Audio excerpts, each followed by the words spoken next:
तो first of all nucleus के बारे में हमने उसका अल्ट्रा स्ट्रक्चर पढ़ना है, उसकी न्यूक्लियर मेम्ब्रेन का, और उसके बाद हमने ऑर्गेनाइजेशन और फंक्शन पढ़ने हैं न्यूक्लियोलस के। सो स्टार्ट करते हैं। सबसे पहले हमें पता है न्यूक्लियस क्या होता है। सेल के सबसे सेंटर में एक बॉडी होती है जिसको हम न्यूक्लियस के नाम से जानते हैं। कैरियन भी है इसका नाम, और एक बहुत ही इम्पॉर्टेंट पार्ट है सेल का, जो सेल की साइटोप्लाज्म के अंदर होता है। जितनी भी सेल की एक्टिविटीज़ हैं वो सारे के सारे ये न्यूक्लियस कंट्रोल करता है। It is a directing and organizing unit without which the cell could not exist. हमें पता है अगर न्यूक्लियस नहीं होगा तो सेल भी एग्जिस्ट नहीं करेगा। ट्रू न्यूक्लियस कहाँ पर प्रेजेंट होता है? यूकैरियोटिक सेल में, क्योंकि उस न्यूक्लियस के अराउंड न्यूक्लियर मेम्ब्रेन होती है। इसके बाद अगर हम डिस्कवरी की बात करें तो न्यूक्लियस को फर्स्ट टाइम किसने डिस्कवर किया था? रॉबर्ट ब्राउन ने 1831 में ऑर्किड रूट से। ऑर्किड एक प्लांट है, फ्लावरिंग प्लांट है। उस ऑर्किड की रूट के जो सेल्स थे उससे इसने डिस्कवरी की थी न्यूक्लियस की। और न्यूक्लियस एक बहुत ही ज़्यादा इम्पॉर्टेंट रोल प्ले करता है। डिटर्मिनेटिव होता है, मतलब कि हेरिडिटी में हेल्प करता है। जितना भी जेनेटिक मटेरियल हमारा पास ऑन होता है वो न्यूक्लियस से ही पास होता है। न्यूक्लियस के अंदर ही वो जेनेटिक मटेरियल होता है।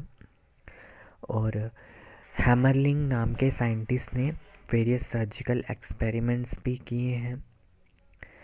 ग्रीन मैरीन और यूनिसेल्ड एल्गी के अंदर, एसिडाब्युलेरिया एक एल्गी है, उसके अंदर इसने वेरियस सर्जिकल एक्सपेरिमेंट्स भी किए हुए हैं। और उसमें इसने डेमोन्स्ट्रेट किया है कि कैसे न्यूक्लियस जो हेरिडिटरी में रोल प्ले करता है। अगर हम अक्रेंस की बात करें, एक ट्रू न्यूक्लियस के अंदर एक डेफिनेट न्यूक्लियर मेम्ब्रेन रहती है। उसके अंदर क्रोमोसोम्स होते हैं, ठीक है। हर एक यूकैरियोटिक सेल में ये चीज़ें प्रेजेंट होती हैं एक्सेप्ट मैच्योर मैमेलियन आरबीसी। जितने भी आरबीसीज होते हैं उसके अंदर ये न्यूक्लियस नहीं होता है। जितने भी सीव ट्यूब सेल्स हैं फ्लोएम टिश्यू के, उनके अंदर भी न्यूक्लियस एब्सेंट रहता है। ट्रैकिड्स और वेसल्स के अंदर भी ये जो न्यूक्लियस है वो एब्सेंट होता है। अब प्रोकैरियोटिक न्यूक्लियस को हम न्यूक्लियोइड के नाम से जानते हैं, क्योंकि हमें पता है कि उसके अंदर न्यूक्लियर एनवलप और हिस्टोन प्रोटीन्स नहीं होते हैं। और we can say that they have false nucleus. और प्रोकैरियोटिक न्यूक्लियस है प्रोकैरियोन, ठीक है। इसके बाद आ गया नंबर का। मोस्टली सेल के अंदर एक ही न्यूक्लियस होता है, इसलिए हम उसको मोनो न्यूक्लिएट सेल बोलते हैं, जैसे कि एसिडाब्युलेरिया। लेकिन कहीं कहीं पर हमें दो तरह के सेल्स दो तरह के न्यूक्लियस देखने को मिलते हैं। अगर हम बात करें पैरामीशियम की, पैरामीशियम के अंदर दो तरह के न्यूक्लियस होता है, macro nucleus and micro nucleus. और जो हमारे कार्टिलेज के सेल्स हैं वहाँ पर भी बड़े सारे न्यूक्लियस, हमें दो तरह के न्यूक्लियस देखने को मिलते हैं लीवर सेल्स के अंदर। कभी कभी मोर देन 2 न्यूक्लियस, 2 से ज़्यादा न्यूक्लियस भी प्रेजेंट होते हैं। लाइक फंगल हाइफे में, राइजोपस का जो फंगल हाइफा होता है उसके अंदर बड़े सारे न्यूक्लियस होते हैं। और वो चेरिया हमारी एक एल्गी है, उसके अंदर भी हमें क्या देखने को मिलता है? बहुत सारे न्यूक्लियस देखने को मिलते हैं। और वो न्यूक्लियस के अराउंड जो है मेम्ब्रेन नहीं, मतलब कि न्यूक्लियस बड़े सारे होंगे, वो एक दूसरे से अलग नहीं हुए होंगे। तो वहाँ पर हमें ये वो चेरिया के अंदर दिखता है। हम उसको सिनोसिटी कंडीशन भी बोलते हैं, अगर आपने पढ़ा होगा सिनोसिटी कंडीशन, ठीक है। तो नंबर हो गया। अगर हम शेप की बात करें, शेप भी वेरिएबल है, स्फेरॉइड है और फ्लैटेंड है, ठीक है। अगर हम बात करें जो न्यूक्लियर मार्जिन्स होते हैं जनरली स्मूथ होते हैं, बट दे में भी लॉब्यूलेटेड हो सकते हैं और छोटे छोटे इनफोल्डिंग्स हो सकती हैं न्यूक्लियर मेम्ब्रेन के अंदर। अगर हम एक ल्यूकोसाइट को देखें तो ल्यूकोसाइट जो है हमारा एक WBC है, उसमें हमें जो न्यूक्लियर मार्जिन्स होते हैं वो थोड़े क्या होते हैं, लोब्यूलेटेड देखने को मिलते हैं। थोड़े और वाइट ब्लड सेल्स में हमें न्यूक्लियस डम्बेल शेप का देखने को मिलता है, ठीक है। और ह्यूमन न्यूट्रोफिल्स में हमें ये ट्राइलोब्ड भी देखने को मिलता है। तो इसकी भी शेप में भी क्या है, वेरिएशंस हैं। साइज़ की बात करें, वेरिएबल साइज़ है। जो भी सेल्स मेटाबॉलिकली बहुत एक्टिव रहते हैं उनका न्यूक्लियस लार्ज होता है। देन मेटाबॉलिकली इनएक्टिव सेल्स, जो सेल्स बड़ा ज़्यादा काम नहीं कर रहे हैं उनका न्यूक्लियस छोटा होगा। और जो बहुत ज़्यादा एक्टिवली पार्टिसिपेट कर रहे हैं, पार्ट कर रहे हैं, एक्टिव है मेटाबॉलिकली, मेटाबॉलिज्म में बड़ा ज़्यादा हेल्प कर रहे हैं, चीज़ों को बना रहे हैं, है ना, प्रोटीन्स बन रहे हैं उसके अंदर, या वो चीज़ों को बनाकर आगे राइबोसोम्स को दे रहे हैं, राइबोसोम्स प्रोटीन्स बना रहे हैं। तो उसके लिए क्या होगा, हमारा न्यूक्लियस जो होगा सेल का बहुत, उसका साइज़ बड़ा होगा। और साथ ही साथ ये जो साइज़ है ये किसके ऊपर डायरेक्टली प्रोपोर्शनल है, नंबर ऑफ क्रोमोसोम्स, कि उसके अंदर कितने क्रोमोसोम्स प्रेजेंट है, उस बेसिस पे भी न्यूक्लियस का जो है वो साइज़ वेरी करता है।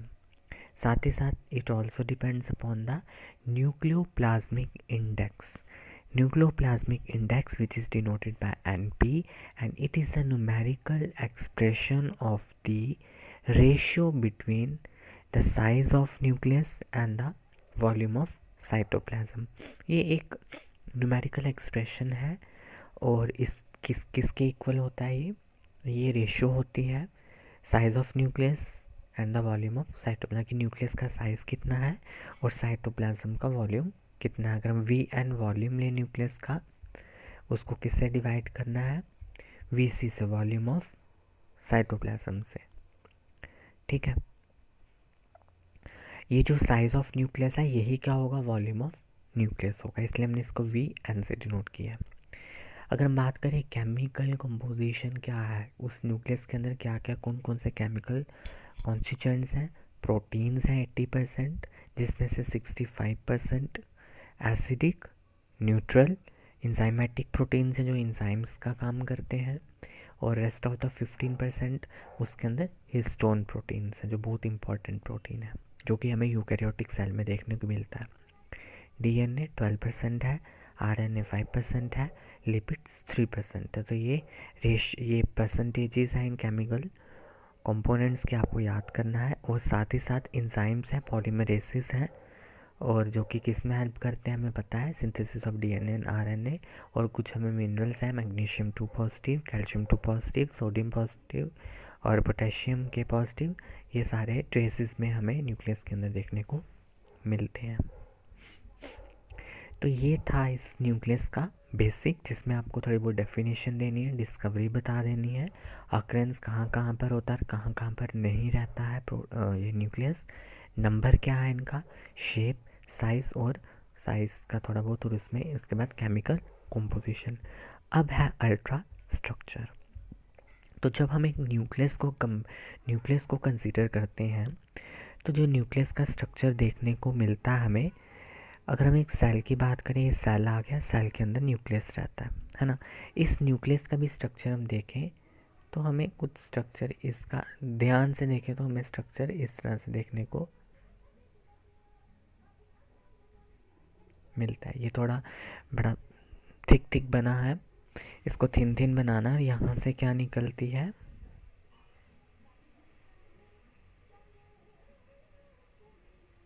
दिस इज एंडोप्लाज्मिक रेटिकुलम, ठीक है। तो एंडोप्लाज्मिक रेटिकुलम है, वो भी एक तरह से किसकी एक्सटेंशन है, न्यूक्लियर मेम्ब्रेन की एक्सटेंशन है। तो इसको मैं दोबारा से ड्रॉ करता हूँ।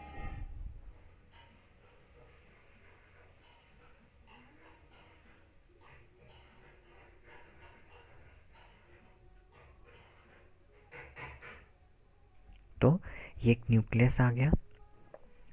Nucleus consist of following main parts, इसके अंदर बड़े सारे पार्ट्स आते हैं।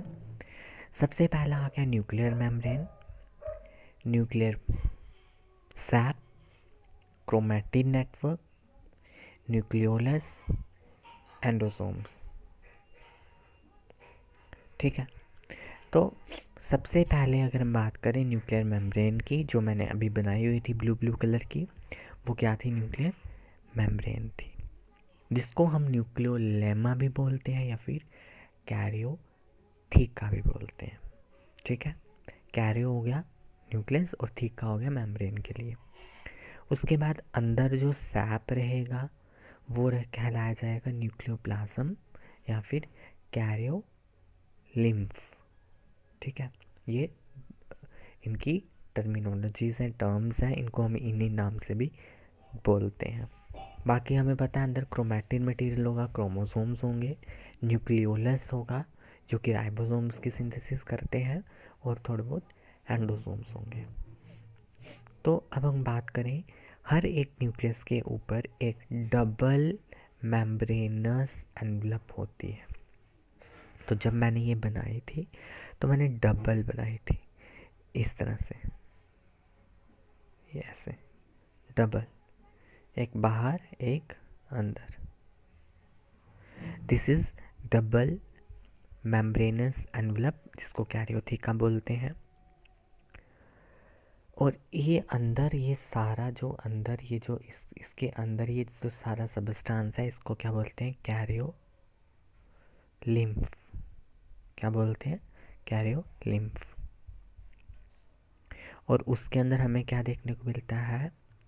ए network of protein containing fibrils, जिनको न्यूक्लियर मैट्रिक्स बोलते हैं, वो सस्पेंडेड होता है न्यूक्लियर सैप के अंदर, उस कैरियोलिम्फ के अंदर। और इस न्यूक्लियर सैप के अंदर हमें और क्या देखने को मिलता है? पतले पतले छोटे छोटे इंटरमिंगल्ड होता है, बहुत मिक्स्ड। ठीक है, न्यूक्लियोप्रोटीन फिलामेंट्स हो गए वही हमारा क्रोमैटिन मटेरियल, इसको हम बोलते हैं क्रोमैटिन, जो कि न्यूक्लियर सैप के अंदर ही होता है और बहुत ही इंटरमिंगल्ड होता है, मिक्स्ड होता है। ठीक है, और उसके अंदर एक या एक से ज़्यादा राउंड बॉडीज़ होती हैं, जिसको हम न्यूक्लियोलस बोलते हैं, और बड़ी सारी होंगे तो न्यूक्लियोलाई बोलेंगे। ठीक है, तो ये है इसका अल्ट्रा स्ट्रक्चर। सबसे पहले है न्यूक्लियर मेम्ब्रेन या फिर न्यूक्लियर एनवलप। हम इसको कैसे डिफाइन कर सकते हैं? एक रेगुलेटरी एनवलप है जो कंट्रोल करती है न्यूक्लियोसाइटोप्लाज्मिक इंट्रैक्शंस को और एक्सचेंज ऑफ मटेरियल्स को। रेगुलेटरी एनवलप हो गया, ये रेगुलेट करती है। ठीक है, किस किस को?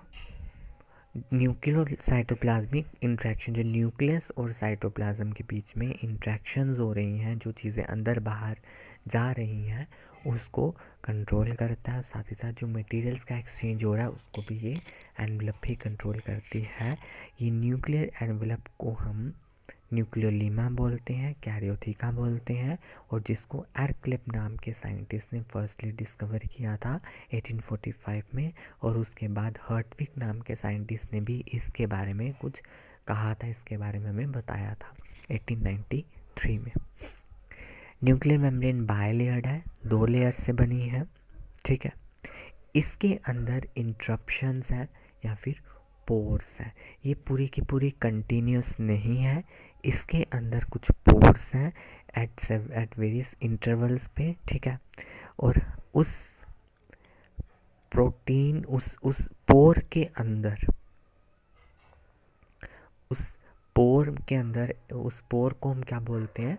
न्यूक्लियर पोर बोलते हैं। और उस न्यूक्लियर पोर की हेल्प से क्या होता है? चीज़ें अंदर बाहर जाती हैं। और हर एक मेम्ब्रेन, उस मेम्ब्रेन की जो थिकनेस है दैट इज़ 75 to 90 एंगस्ट्रॉन्ग है इसकी थिकनेस। लाइपोप्रोटीनिशियस है और ट्राइलैमिलर है। इसके बाद अगर हम बात करें, आउटर मेम्ब्रेन को एक्टोकैरियोथिका बोलते हैं, और ये रफ आउटलाइन की होती है। रफ क्यों होती है? क्योंकि ये बाहर साइड वाला एक्टोकैरियोथिका। ठीक है, अगर मैंने ये बनाई हुई है इस तरह से, सॉरी,